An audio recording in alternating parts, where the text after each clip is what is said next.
Hey everybody, welcome back. Another episode of Banish the Doubt. Tonight I want to talk about this. What is this? Well, this is referred to as the insecurity labyrinth. So, first off, what's a labyrinth? A labyrinth is a complicated network of passages or path in which it is difficult to find one's way out of. So, what's a, how do we know we're stuck in a labyrinth?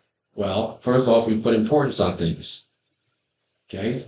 Now, I want you to think of if somebody were to say something about you. You're going to put importance on what they said. Okay. If someone were to take a cell phone and put it up in front of you with the photo on, are you going to stand there and say, great, sure, snap the photo. I'm going to put it on Facebook. Go right ahead. Instagram, yep. Snapchat, all day long. Or are you going to put importance on what other people are thinking about you? What are they going to think about? You can't see me like this, right? Well, that's insecurity. No, we're not secure in ourselves, because if we were, we'd be like, hey, sure, go ahead. Well, whenever we have importance on something and we're insecure about it, we got to do something. We got to change what other people think about us. So this here is a lot of this here. Energy, loss of energy. Are you putting importance on making sure that your bank account has enough money to pay the rent, pay the mortgage? Are you putting importance on that? I bet you are, right? Tomorrow's the last day of the month. Do you have enough money to pay the rent? Do you have enough money to pay the mortgage? Okay, are you putting importance on that? You probably are, right? Are you secure in this knowledge that there's always enough money coming in to pay the bills and pay the rent and pay the mortgage? If you're not, that's going to eat up a lot of your energy, no? Right? So then, what? We get into desperation mode, right? I'm worried about what other people are going to think about me. I'm worried about what if we have to sell our house? What if we have to go to another apartment? We feel desperate. So then what? We desire more. We put more desire on getting enough money to pay the rent, getting enough money to pay the mortgage. Worrying about what other people think. We desire more what other people think, right? And do you not notice this? What is it here? Okay, a complicated network of passages or a path in which it's difficult to find one's way out. This is the insecurity labyrinth. It's what drives every one of us every single day. If you're agreeing with any of this, if your head is like up and down, yep, yep, yep, and you haven't subscribed to my channel, hit the subscribe notification, hit the subscribe tab, hit the notification bell. I will tell you here, creating this word here is insecurity, and I messed up here a little bit. And I was on the outside here, right? And then this one was on the inside. Now, how many of you watching this right now looked right there and said, oh, you can't spell that one? Oh, well, this one's is inside, it should be on the outside, right?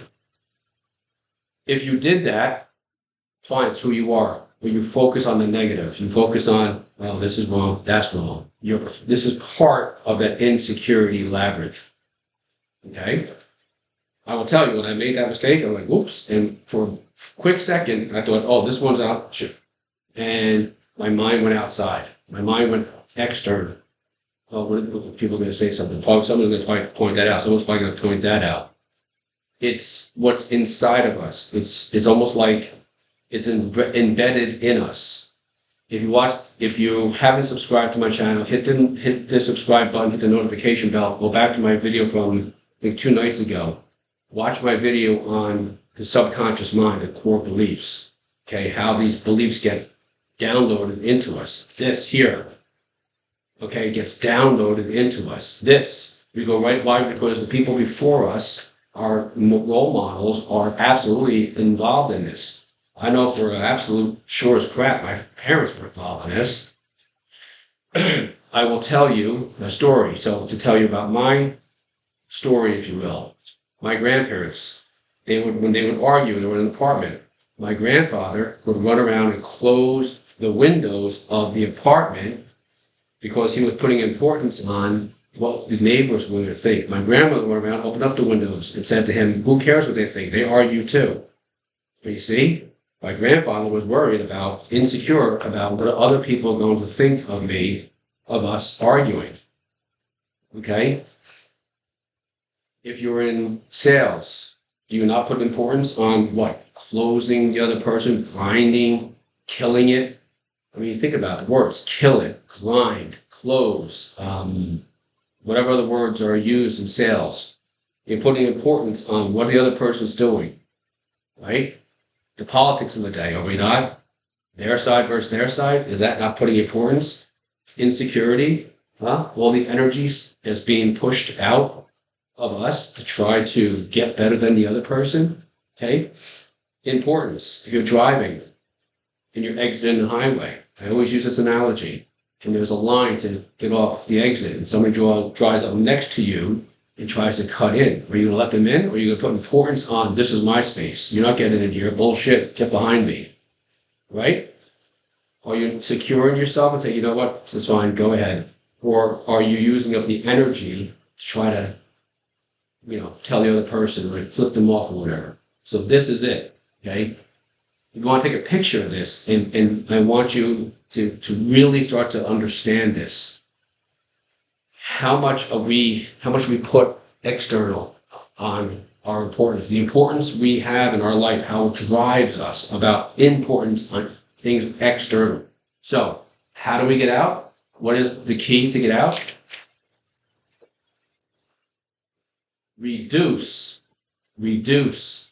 the level of importance to external events, caring what others think.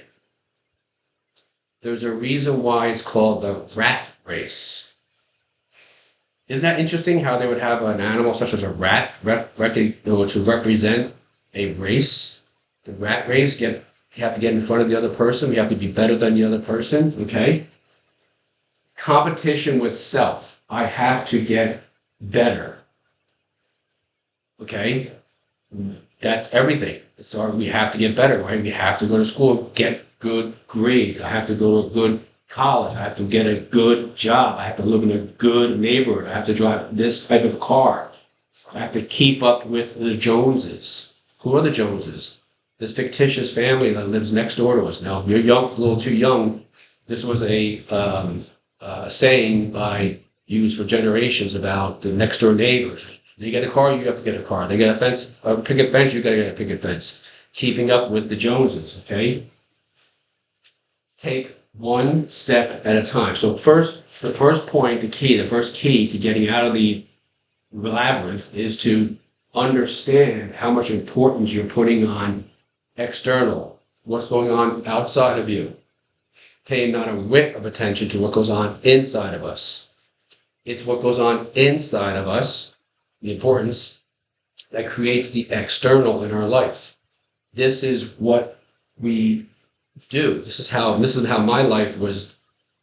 I was in that rat race, or that cycle. I was on turbo with that in my life, okay? Putting importance on what other people thought of me. Because oftentimes we grew up, right, and we were bullied.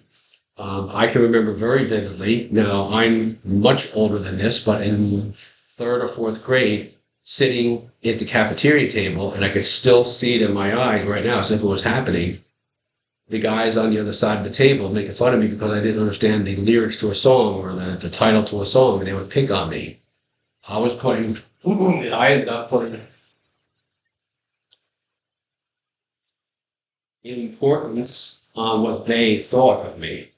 I was insecure because I had worried about what they thought of me. So I lost a lot of energy because I was focused on that. And I became desperate to try to learn lyrics and try to learn the songs, titles of songs. So I put desire. I desired more of learning this stuff. I put more importance on now. Think of it something else, right? We put importance on getting a promotion at our job. I'm not saying we shouldn't do this, but if we put too much importance on it, okay, We become too insecure about where we're at, about what the boss is going to think, or what have you, okay? We lose a lot of energy because we do this. We come home at night, we're just, I gotta go to bed. I gotta lay down. I gotta have a couple of drinks, right? Because the drinks what? Take the edge off. Takes the edge off. Here, right? Desperation. So how many people end up becoming alcoholics or worse? They take other drugs. And they desire more importance, to desire more of what other people think. So, this is, we start to get out of this insecurity labyrinth. We take one step at a time. But here's the step we take, okay?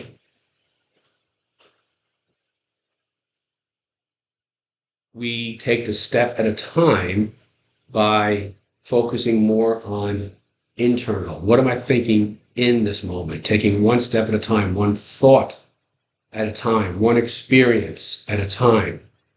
When, not if, but when you find yourself in a situation where you are doing, or you're part of that labyrinth, that cycle that I was just talking about, pull yourself away from the environment, from your reality in the moment.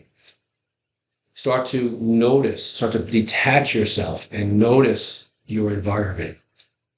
Take a moment if you can, go, to the bathroom, go to another room if you're in work or whatever, go to your car if you can go outside the parking lot. I do this. Go sit in the car for a few minutes. Don't turn the radio on.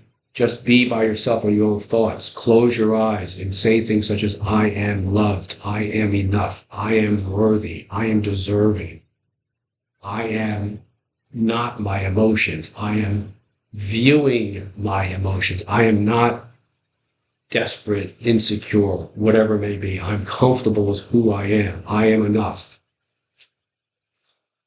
Taking these steps, one step at a time, doing this, watching videos such as this and others, not just mine, but others that are out there, will start to lower your level of needing others' approval. Because that's the biggest thing about that labyrinth.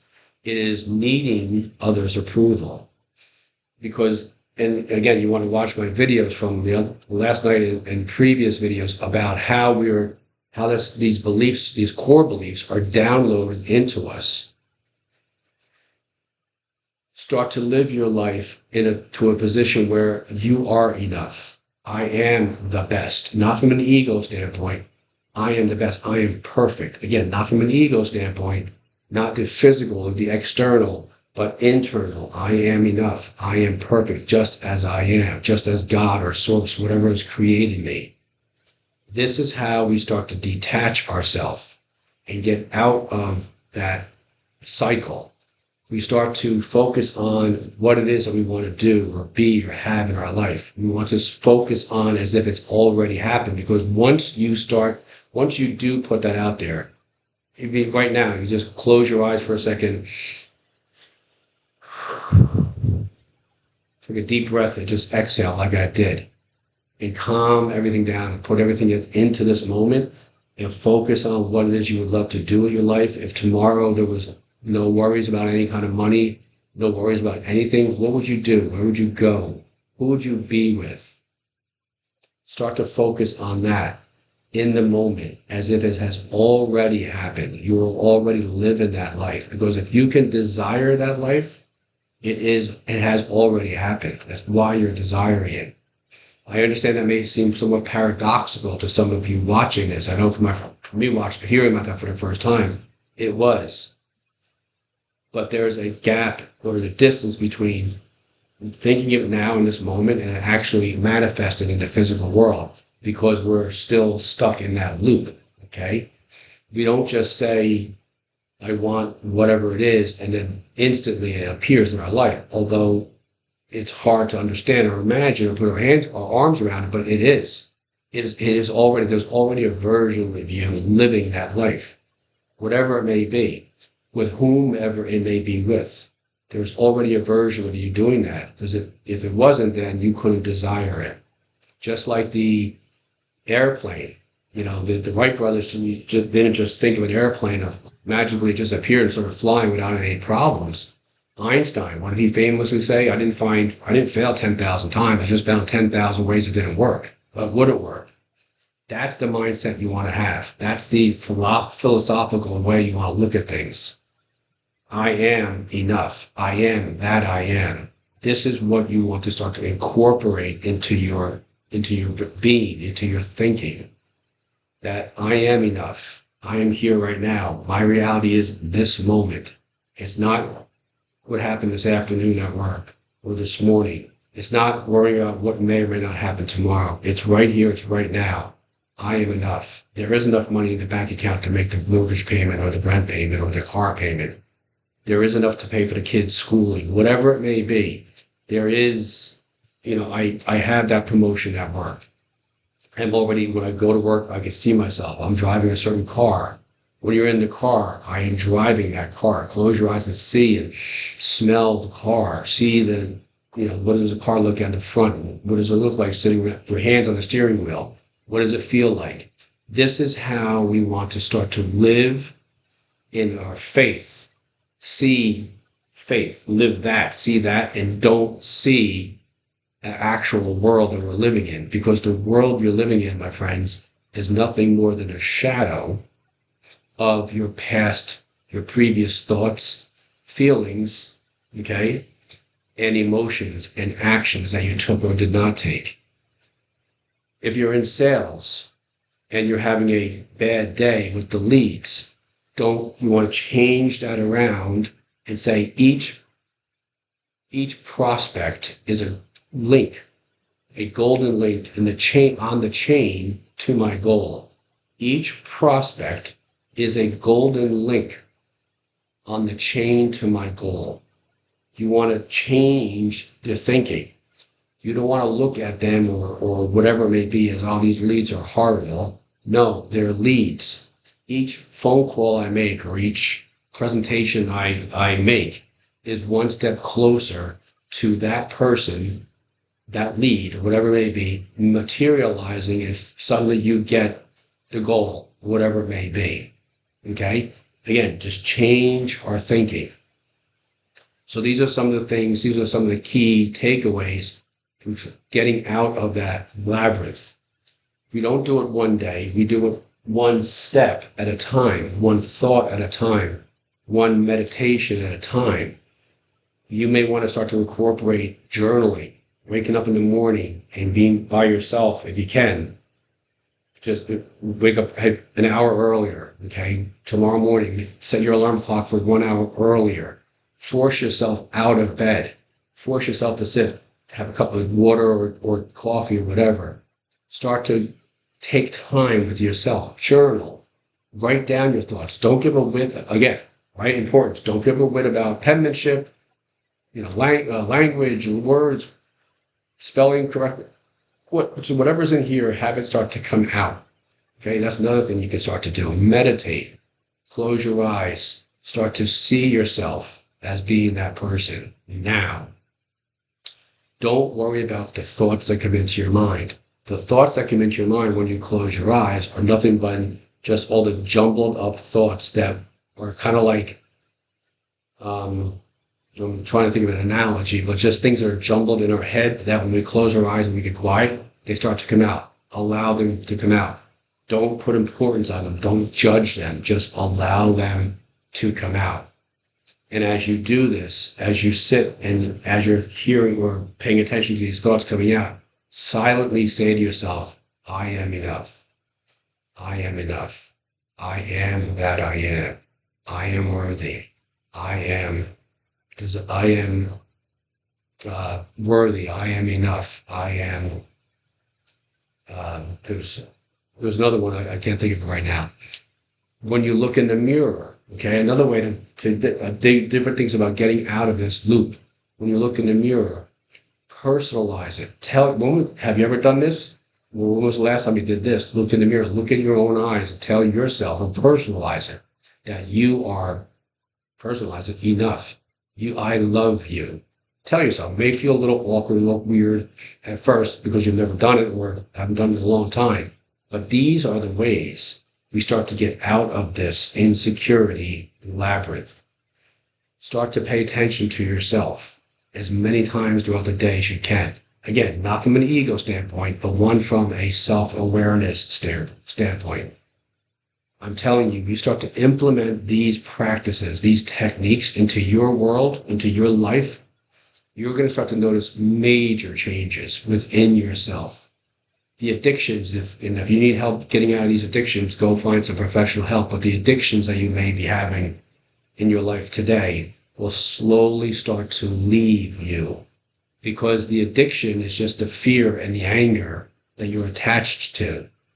That's what the addiction is, a bunch part of it. Okay, you start to just you tell yourself you're enough. You don't need these things anymore, and slowly you start to not need it anymore. Okay, because that's part of that. So that's my video for you tonight, guys. This is what, and I'll go over this again some more in another video, but this is what we are caught in. Almost all of us here in this world are caught in. That actually comes from a book called Reality Transurfing by Vadim Zeland. He came up with that. It's brilliant. So this is one of the steps we could take to get out of it. Okay, guys, thank you so much for watching my video, all my videos. Again, if you haven't subscribed yet, hit the subscribe bell or subscribe tab and the notification bell. If you would like more one-on-one coaching with this, go to my page and click on the link, and I'll be happy to sit and talk with you some more about anything personal you can talk about. Thank you again, guys. I'll see you again the next time. All the best. God bless.